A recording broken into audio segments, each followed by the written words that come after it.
Hello, and welcome to the Castle Talk podcast, where we talk to writers and creators of today's genre worlds. From Denver, Colorado, I'm your host, Jason Henderson, author of the upcoming series Young Captain Nemo from Fievel and Friends Macmillan Books. Tonight, our guest is Jonathan Maberry. He's a New York Times bestselling novelist, five-time Bram Stoker Award winner, comic book writer. He writes the Joe Ledger thrillers, the Rotten Ruins series, the Nightsiders series, the Dead of Night series. You have a heck of a resume.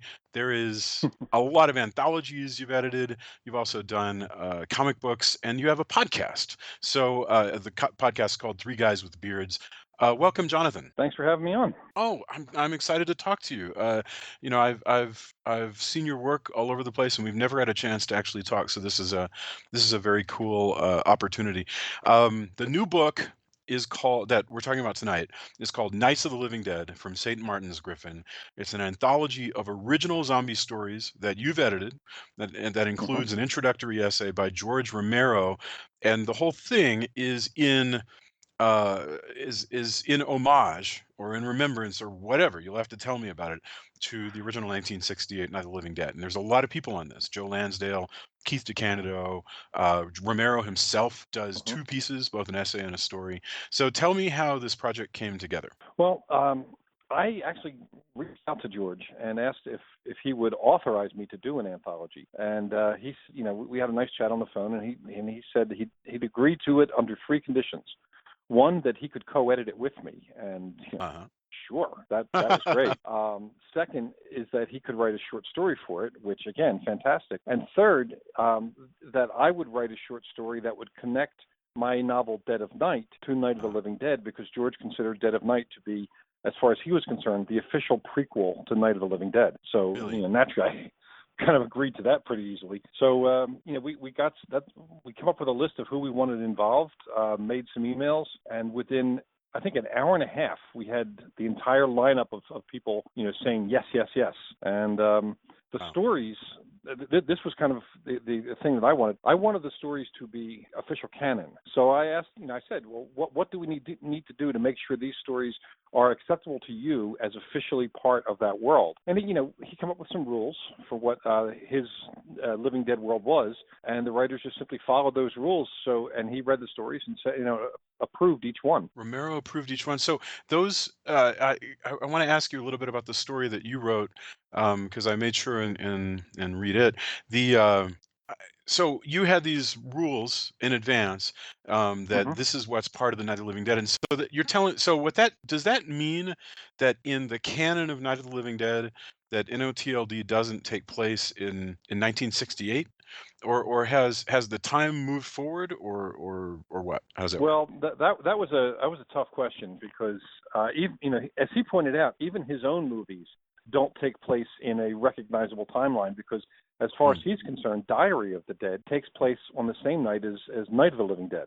So, Right. yes, there are cell phones in Diary and not in Night, but so we don't set it in a specific date.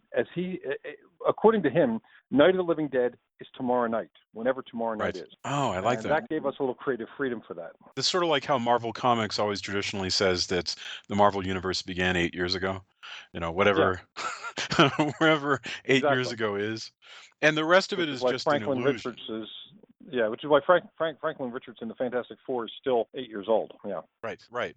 Well, and it's only run into trouble when you start to go, wait a minute, how could Nick Fury have fought in World War II? We have to move his war forward, and it becomes hmm Vietnam, or then it becomes whatever it becomes. Anyway, so yeah, because in your story, you've got a soldier who eventually is, he's listening to CDs, not CDs that he likes particularly, Yeah. but CDs nevertheless. Can you tell me a little bit about the story that you yourself wrote? Because I didn't know the story of Dead of Night, so we meet the soldier who's in this dire situation, and he's in the world of NOTLD. Yeah, and it's actually a slightly complicated answer, so I'll give you the compressed version of it. The main character, Sam Amora, is actually from the Joe Ledger series. He is the sniper in Joe Ledger's team in the later part of the series. Ah, And my novel Dead of Night and its sequel Fall of Night take place a few years after that, where he's now a freelancer, with a special ops team that's kind of like a Blackwater sort of thing, where they're mercenaries, and they're sent into rural Pennsylvania after an outbreak of a bioweapon that creates a zombie plague. right. And in those books, he is believed killed, but as we find out in the story Lone Gunman, he's not actually dead. He's just in a real bad situation. Yeah. That series of stories, the Dead of Night and Fall of Night books, are actually the prequel to my Rotten Ruin series, which is my teen post-apocalyptic series that takes place 15 years later. So again, that puts the Rotten Ruin series in the same world as Night of the Living Dead. And thank you again, George Romero, for suggesting that that's the case. Oh, that's really fantastic. It's amazing to me how much this piece of work has stuck around. I interviewed a woman just this past year who was producing a play based on Night of the Living Dead because of this is something that Nice. Romero gets no happiness from, I'm sure, or got no happiness from, which is that the work itself, by becoming a part of the public domain for reasons that are annoying to explain, uh, Hmm. it becomes a part of this culture, so that everybody knows this work, and it's become extremely important. It is, and Night of the Living Dead, it was absolutely groundbreaking. There hadn't been a zombie film of this type. In fact, this wasn't intended to be a zombie film. It was a ghoul film. Right. There hadn't been a movie like this before. It changed the dynamic of horror storytelling, and all of the zombie stuff that has come since World War Z, Walking Dead, iZombie, Resident Evil, none of that would exist had it not Yeah. been for Night of the Living Dead. Sadly, not all the people who are fans of those shows or games know Night of the Living Dead. Like some of the younger folks may not realize that Night of the Living Dead came first, but it did. And Romero, Oh, he paved new ground with it. And he also created the fast zombie genre, the fast infected genre, which we later had with 28 Days Later and crazies. so on with the Crazies. Right. So he had his impact on pop culture is astounding. I've never thought about that people might not be aware that it was around before, before these other works. That just seems so strange. But then I run into students and I realize they might be really brilliant students, but if they're young, they have no sense of Yeah, time. Particularly, they don't necessarily right. know something came out in the '60s versus the '90s or anything like that. Um, Yeah, and he they can be forgiven to a degree because you can't know everything. There's too much to know. right. Right. You in one of the introductions at the beginning, I think it's Romero's introduction. He talks about how, when he had grown up, zombies were the things like in White Zombie or things like Right. that, basically revived or essentially half dead people who were doing slave work. And that Yes. was a whole genre.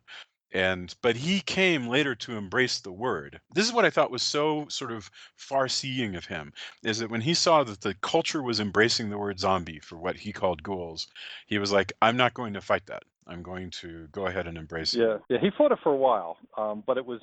I think he knew it was a losing battle because the word just stuck. And Yeah. I did a book some years ago, a nonfiction book called Zombie CSU: The Forensics of the Living Dead, which was kind of interviewing experts about how the real world would react if Night of the Living Dead was real. And Right. one of the people I talked to was Wade Davis. He's the ethnobotanist who had gone down to Haiti to figure out what actually was causing the zombieism down there. And he found that it's a chemical compound, tetrodotoxin from a pufferfish and a few other Huh. chemicals that created a hypnotic, suggestive state. And that's the basis for the folkloric versions of zombies in Haitian culture and voodoo. Sure. That had nothing to do with what Romero did. In fact, when George Romero and John Russo were starting out to write a script, they tried to get the rights from Richard Matheson's I Am Legend, which was a vampire apocalypse novel. Right. But the rights were tied up first with an Italian production that Vincent Last Price Man on crew, Earth. and then later on with Charlton Heston. So they borrowed some elements from that and created a ghoul story instead, which caused a little bit of friction between Romero and Matheson for a while, but that was eventually sorted out, and they realized that they had both, participated in something that was really cool, really really good for the pop culture world. Doesn't that strike you as strange? I want to get back to the anthology in a second, but doesn't that strike you as really sort of odd for Matheson, who I think is a genius, but for Matheson to have been hung up on that, given that other than the idea of the guy being trapped in a house and surrounded by the revived dead, what Romero created is a very sort of claustrophobic little drama that is utterly different from what Matheson did, which is basically a clever parody, I think, of vampire stories. Well, And it was. I think yeah. it was a little more than that. I knew Matheson pretty well, and Okay. I talked to him quite a bit about I Am Yeah, so Legend. yeah, explain it. Yeah, please. I Am Legend was a social satire story. It was, the vampires were the faceless mob, but there are also, different versions of them. So that the closer you got to them, the more you realized they weren't just one thing. There were the dangerous ones. There were who were mindless. There were the ones who were evolving into new culture. So his story was really about how one person has to change their view of what the global paradigm is. The main character in that story thinks he's saving the world, that he's the hero saving the world or trying Yeah. to save the world, but he's actually the villain of the piece and doesn't realize it till the end. And Right. and it has that grim nihilistic ending that's actually hopeful for the vampires in the story. Right. So it was a really good story. Unfortunately, it's never been successfully adapted into film because they don't seem to understand the story. It's a And great Matheson, story, yeah, but I mean, it's so and Romero. different from, Night of the Living Dead might also be nihilistic, but it's very different from. I'm just trying to figure out how did Matheson think, how did Matheson wrap his head around feeling like this had ripped off that? Because they just feel like very, Well, very different pieces. partly because Romero kept talking about how that book was the inspiration for it. So Yeah. that's kind of where the conversation started. Then of course the reviewers picked that up, and that Oh became the gosh. conversation for a while. Yeah. No, that But makes after sense. a while, they went completely past that, and there was peace. That's fantastic. So you picked your authors. They started to get back to you within like about 90 minutes and said, "Yeah, you Yeah. bet." You gave them rules. You said, "I assume story has to be no more than so long, and it fits into what? I mean, what other rules were there actually?" Well, the rules were that the plague is spread by bites, Okay. or that at first it's accelerated by bites, but that every single person who dies for whatever reason becomes infected. Yep. We wanted them to not focus on the conceit of the fact that in Night of the Living Dead there was a belief that, or was suggested that it was radiation from returning space probe. Right. Romero, after that movie came out, kind of walked that back because there's just no scientific support for something like that. So there were a couple stories that touched on it, but none that defended that point of view. Right. Not even John Scal's story, where you think that's the case, but it turns out as the story goes on, it's not. So that was a big thing. Second, that there's a certain amount of time it takes for the zombie or the person to reanimate as a living dead, and that they eat flesh. Yeah. They are not fast at first, but they can move quicker. Because in Night of the Living Dead, you had a zombie running downhill after a car. They Sure. can use some tools because again, Night of the Living Dead, they use bricks and boards to try to smash That's in, right. and later on, you had the zombies evolving. So really, it was trying to keep it in his world without going into some of the zombie subtypes. Like, he didn't want people to come up with new versions of the zombies, like say you have in World War Z, where they're more like an insect. They're parasite-driven bird-like creature in their actions and so on. He wanted them to be the slow shuffling, what we know as Romero-esque zombies, Right. and that fit with what was happening as we know in the first film. Not even with the evolution that happens in Dawn of the Dead and Day of the Dead. They want to stick just basically to the first film, and that was really not much of a problem for the writers because it gave a lot of creative freedom. Yeah, absolutely. Do you think I noticed, for instance, that in your story, he comes across your main character comes across clearly most of the activity of Night of the Living Dead. In other words, it loops Yes, back to the movie. yeah, Did that that happen was. throughout the anthology? Not all the time. In fact, a lot of the stories are set completely elsewhere. I did that because George asked me to. Oh, really? George wanted me to very clearly attach my story to Night of the Living Dead, and which, by the way, for me, it's a career high. Of course. And also it made me feel really great because he really did love Dead of Night, and Yeah. for him to want me to write a story that clearly connects those two, that was amazing. No, So it's that's why I set yeah. my story in that world. or in that area, because, and it's also why I set Dead of Night in the same approximate region Yeah. as Night of the Living Dead, which I had, I dedicated that book to George, and so my world, my story is the outbreak that results in, like, Dead of the Night is the outbreak that results in Night of the Living Dead. But I spent a lot of time in the Pittsburgh area, and I've been to a lot of the zombie events and things like Horror Realm, which are horror cons out in Pittsburgh. So I know the area really well. And now I live in California, but at the time I had spent a lot of time out in those neck of the woods. Went to Evans City and went to the graveyard, went to the mall where they shot Dawn of the Dead. I've been to all the things that you do when you're on the zombie pilgrimage. Isn't it strange now that malls are dying out as kind of a thing that we won't have anymore, that someday that second movie is going to seem very strange, that people will be like, how odd. It's a giant indoor shopping center. Yeah. Nothing lasts forever, and that's kind of the charm of it too, because it becomes an artifact of history after a certain point. Yeah, you're right. It'll be like downtowns. Yeah. Go ahead. I'm sorry. Yeah. I mean, it's even quaint now looking at the first movie, because nobody has a cell phone, nobody can call for help. There's no internet, so that seems quaint too. But it also gives us a little bit of a marker of distance traveled in our cultural and technological development, and yet some of the essential elements of those stories, the fear, the isolation, still work powerfully now as they did then. Yeah, and cell phones don't always work. Power can go out, phones can go out. Four people trapped in a house are still going to be paranoid. And do you think that Romero, who we lost very recently, do you think that George Romero was satisfied with the mark that he had left on the culture? He was. He always seemed surprised by it, because he was just making a fun horror film. A lot of people think, by the way, that the first Living Dead film was deliberately a story with a subtext of an attack on racism, because the survivor was the main character was a black man, and there were white-faced creatures trying to kill him. That actually was not intentional in the first film. Dwayne Jones had to be the best actor that showed up for the audition and nailed it and got the part. It wasn't until the critics started talking about the subtext of it that Romero realized that he had a great vehicle for telling those types of stories.